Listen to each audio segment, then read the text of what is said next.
This is probably an opportunity that in people's lives happens once every 150 years. And so you should all feel very fortunate to be alive in the roaring 20s. We are in the 20s. They are roaring. What happened in the first roaring 20s? Some guy by the name of Teddy Roosevelt was president. Ford built the first car. What do we get? Self-driving cars. Thomas Edison created the first light. What do we have? Digital lights that work really well. A guy by the name of Tesla. Now we're not talking about car Tesla. We're talking about the original Tesla who worked with Thomas Edison. Created AC electricity. Every female in here should stand up and say, "Thank you, Tesla." Why is that? Air conditioning. Actually, there's a bigger one than that. AC electricity made electric motors possible. Electric motors made the wash machine possible. That had freed up so much of our population to do more things than any other thing. The ice machine was actually created in 1844 to fight yellow fever. And then it was commercialized in 1854. However, Tesla's electric motor made it small enough to fit in everybody's home. So Tesla had a piece to do with that as well. So think about the roaring 20s, and what I'm telling you is this roaring 20 is going to make those roaring 20s look like child's play. Our world is changing at an exponential rate because we're in the roaring 20s. A couple other things that we have to add to that list. Let's see. Thomas Edison created telegraph, telephone. Do we all now have a telephone in our hands? The greatest telephone is going to happen in the next 18 months.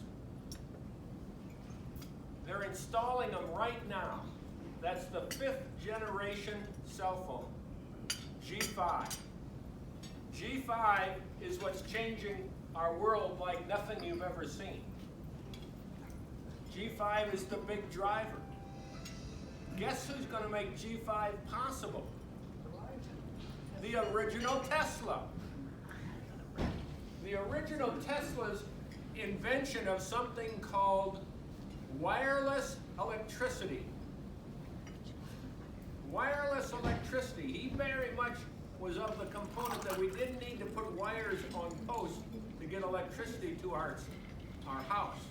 We could pull it out of radio frequencies using what? Crystals.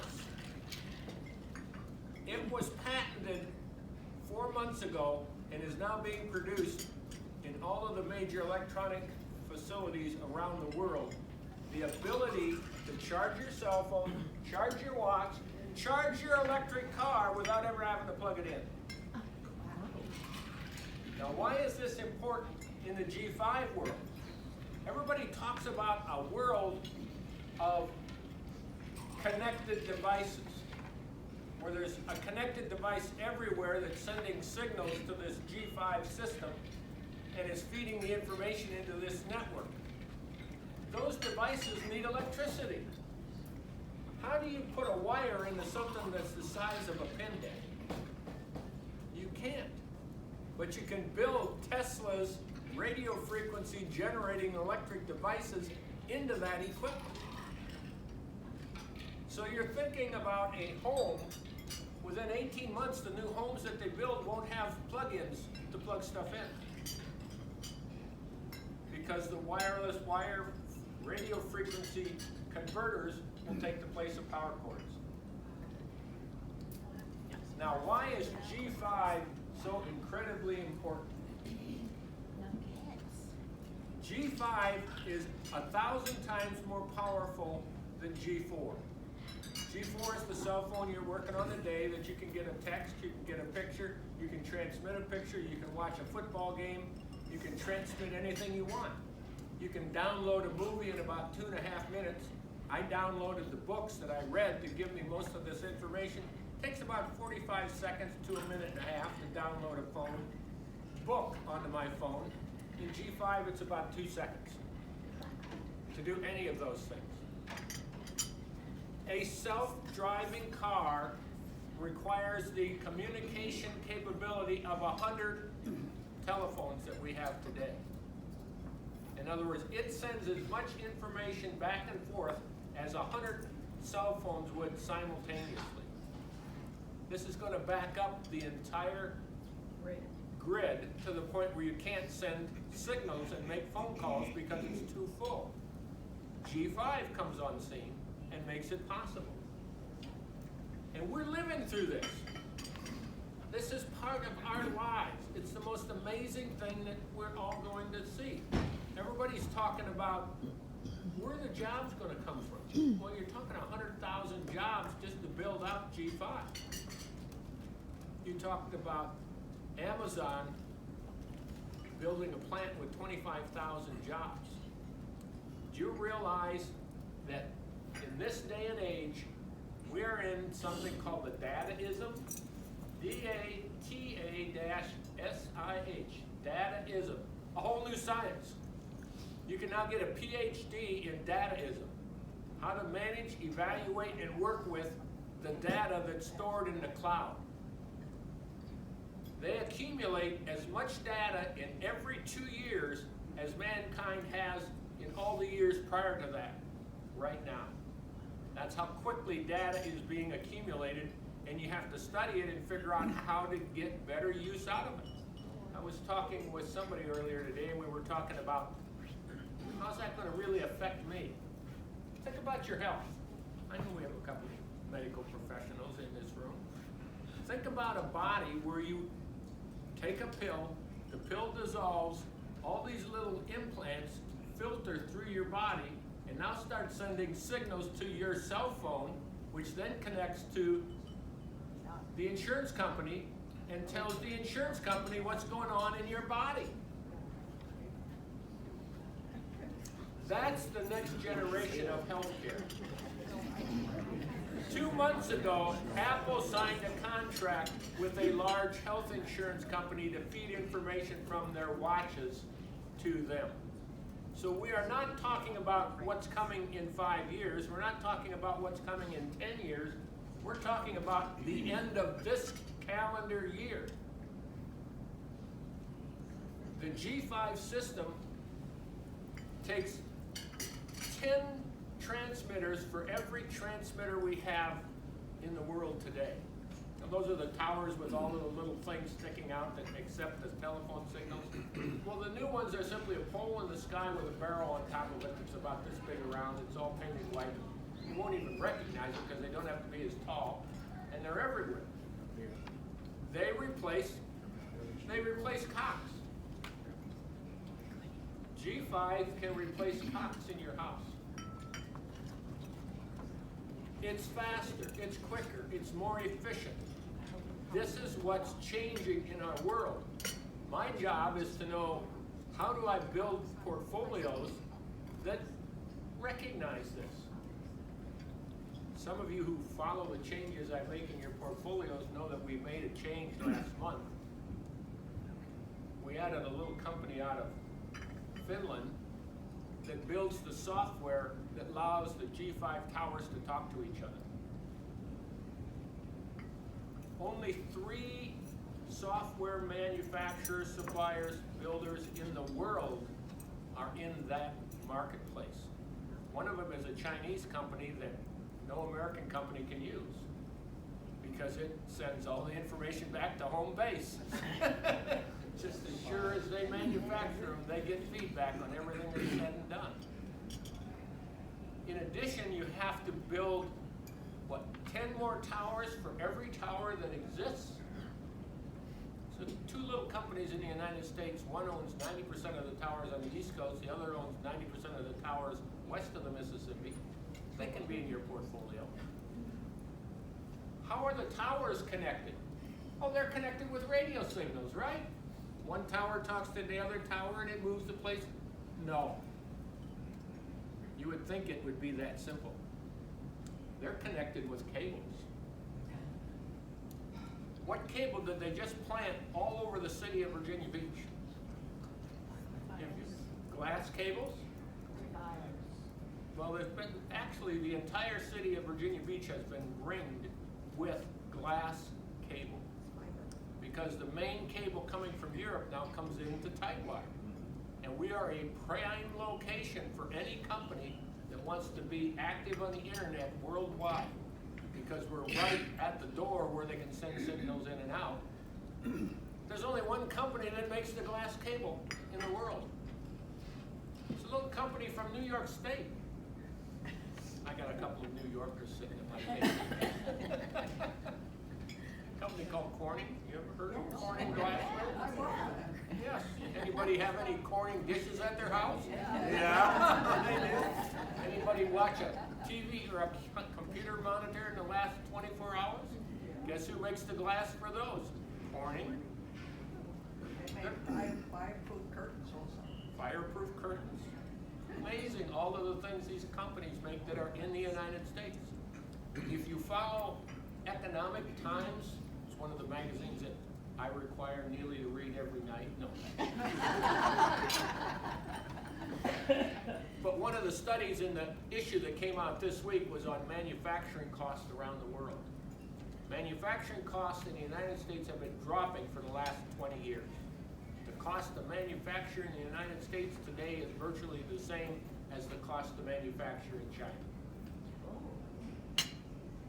And so there are new plants building these new products right here in this country. The problem is the people are going to be running robots. They aren't going to be assembling equipment because the robots are going to be doing all the work. What else is involved in this new electronic world that we're looking at? Let's see, we got the towers, we got the communications, we got the cable. Positioning systems. Distribution. Positioning. XY. Which the primary telephone builders today are already building level 5 phones. They will be distributed probably this fall when we see the rollout of equipment in the fall period. So we're living in a period where the world is changing at astronomical paces. One of the interesting books that I'm actually reading right now is Dataism. And it talks about the fact that Memphis, Tennessee is one of the primary locations in the United States to create data. Why would that be? Who has their primary air bases in Memphis, Tennessee? A little company called UPS. A little company called American Express. FedEx. And Elvis. Yes, they all have their primary bases in Memphis, Tennessee. The warehouse for handling medications is the size of 8 football fields. And it does something on the order of 16,000 orders an hour. And they package them and send them out to the different pharmacies all over the world from that location. Information is becoming an incredible piece. One of the pieces I talked about last year was 3D printing. Well, 3D printing has been booming for the last 4 months. It's estimated Boeing alone, the airplane manufacturer, will save $8 billion in the next 10 years because of 3D printing. Those Tesla cars that they talk about, 1/3 of all the parts are built right at the plant through 3D printing. So it's changing everything, and it's all data related. So where is this all going, and what are the things to be concerned about? The book I finished last week was a little book called Road to Ruin. And it talked about how does it all fall apart. And we were talking about socialism and capitalism. You left out fashion. Those are the 3 government, or those are the three government organizations. And in The Road to Ruin, he discusses how a capitalistic society slowly morphs into a socialist capitalist society, which then slowly morphs into a fascist socialist society. Where did fascism begin? I mean, we think Hitler, think Mussolini. President Wilson, the United States President Wilson wrote the first paper on fascism. He was a Harvard graduate. He ran the U.S. government as a fascist organization, where the government was basically planning everything. Sorry, Democrats, that's the primary mindset of that organization, to governmize everything. The other group isn't any better, the liberalists. I mean, they are so far out to the right that it's, we need an army. Oh, you mean libertarians? The libertarians. We need an army, and that's it. Everything else will figure itself out on its own accord. Well, in The Road to Ruin, he's talking about the complexity of our world. And our world is really complex, as I've just described. And he's going to, what causes it to fall apart? What causes the disaster? And I have actually lived through 3 of these disasters. The first one was 1987, when I was sitting at a computer in a Prudential Beige office, watching the market go down by 6% in one day. I could not sell Dominion Resources shares with an 11% dividend yield.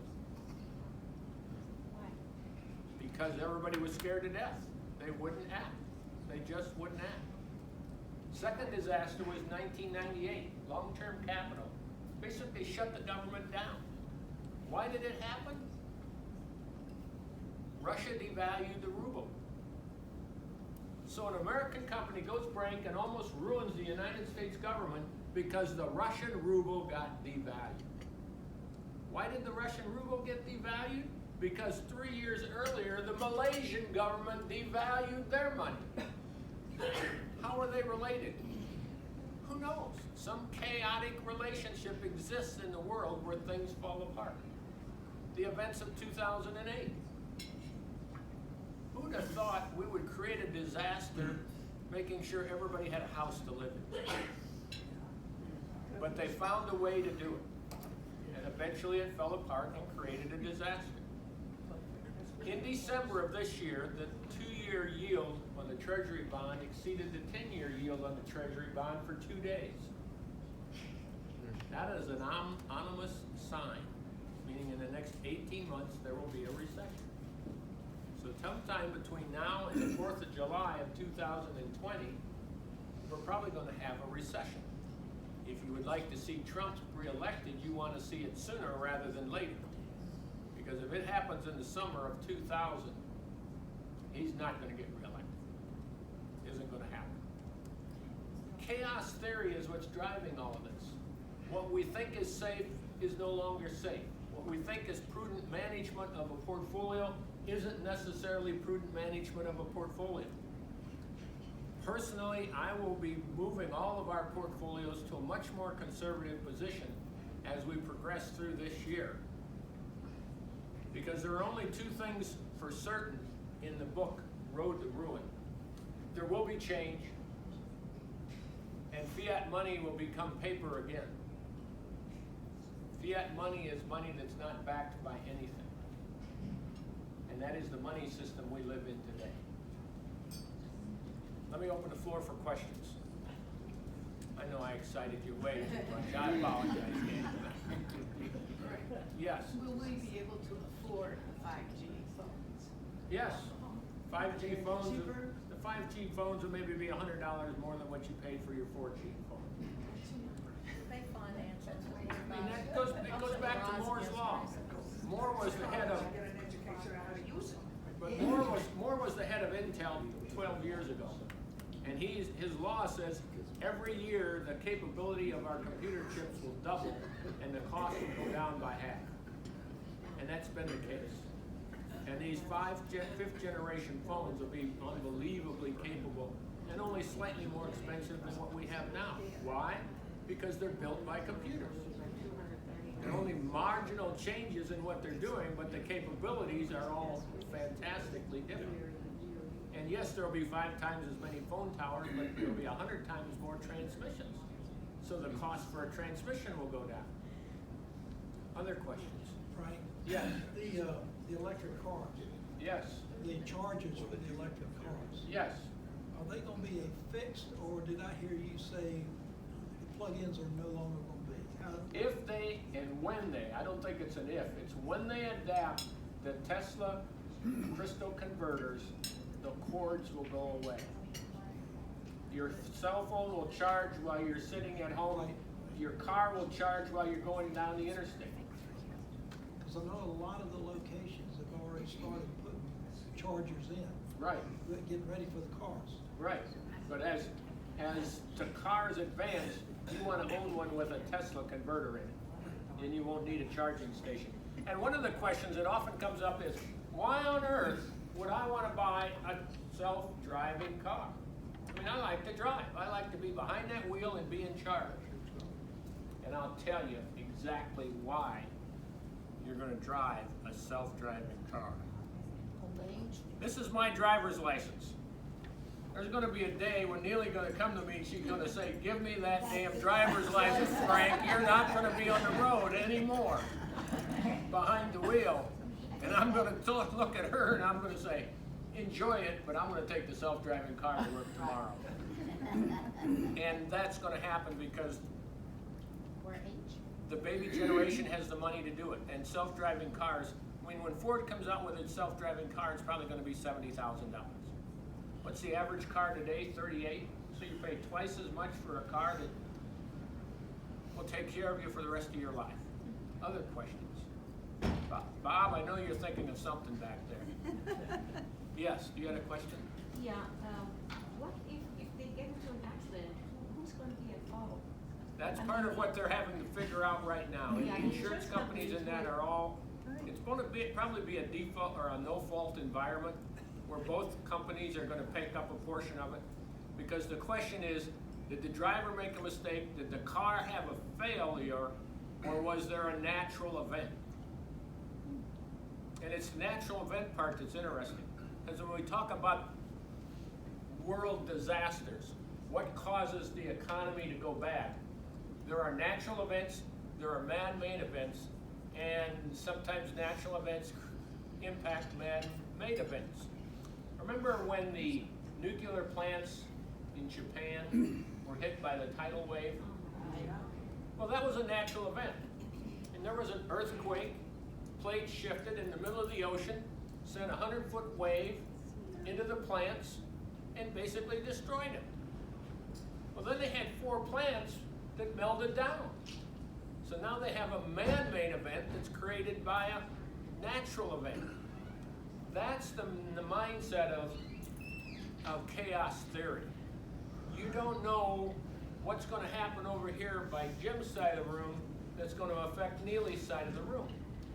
And because of the complexity of our worlds and our societies, these things weave through and affect things that we never knew they were going to affect.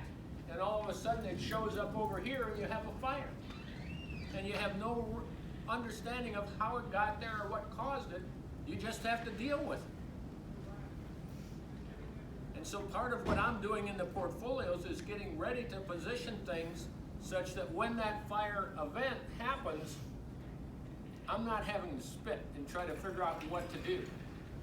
In 2008, in June of 2008, and remember the market fell apart in September. June of 2008, I walked into my office. It was a Monday morning. It was supposed to be a golf day. I looked at the market, I looked at my list of clients, and I called and said, I'm not going to the sports club today. I'm not going to play golf because I need to call my clients and get them out of the market.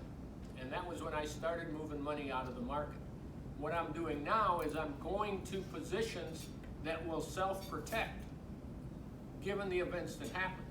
Your portfolios today already have things in them that were built to withstand the events of the last 8 weeks.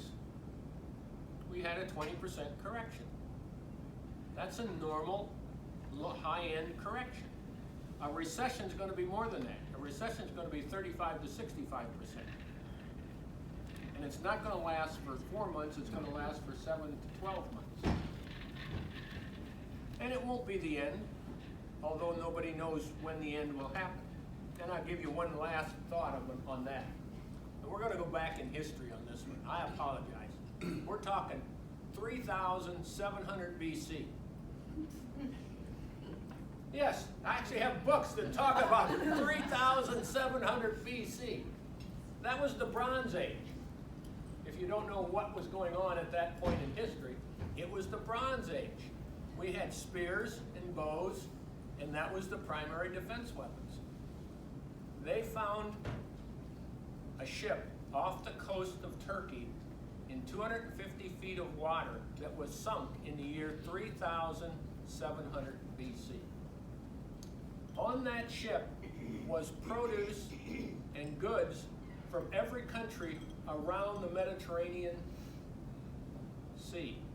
Meaning that ship was a regular commuter ship around the Mediterranean. Come to find out, along the African coast, all the winds move to the east. Along the European coast, all the winds move the other direction.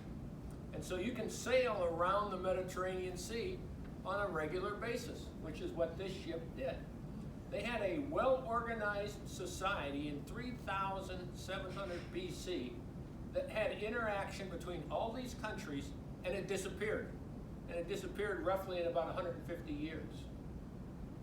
What caused it to fall apart? We don't know. Chaos theory. What's going to cause our society to fall apart? We don't know. Only thing we do know is change is coming. Be ready. Other questions? Yes? What do you think the interest rate's going to do if you had a variable rate on loan? What do you recommend? Interest rates can only go so high. And that's because the federal government is funded by bonds. And if interest rates were to get up to 10 or 12%, the government has a real big problem. So it's going to be a slow process. I think you're going to see 5% on the high end. Right now you're at 4.25%, and it'll probably hang in 5 to 6% for 2 or 3 years.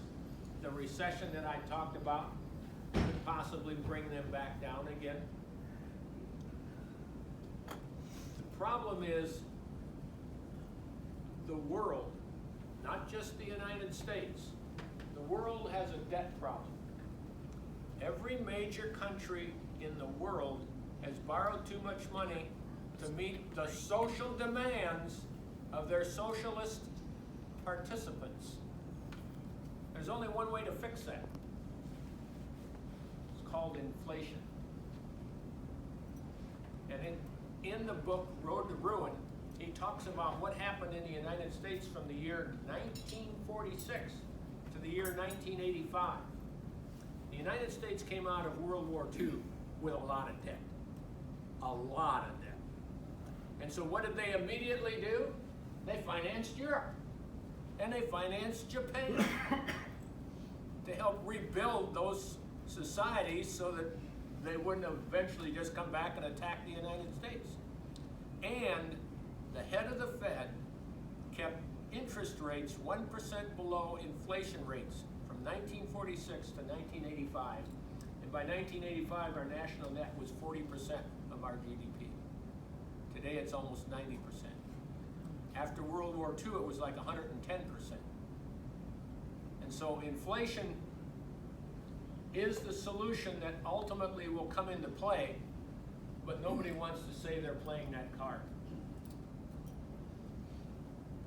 Because you look like the bad person if you play that card. Other questions? Yes? Frank, is there one major player in the 5G process? No, there's 5. There's 4. There's the software, the cable, the towers, and the phones. And they're each different. And they don't have a mother company. In other words, there's not a General Electric that owns a player in each of those pieces. Is one of the four big enough to absorb the other three? No, Yeah. not yet. And no government is big enough to support them to do that. Other questions? Well, thank you all for coming. I always enjoy getting to see you all. Appreciate your taking the time to come visit. Enjoy your Valentine's Day. I know it's already passed, but we're still wearing red and we're still enjoying ourselves. Happy Valentine's.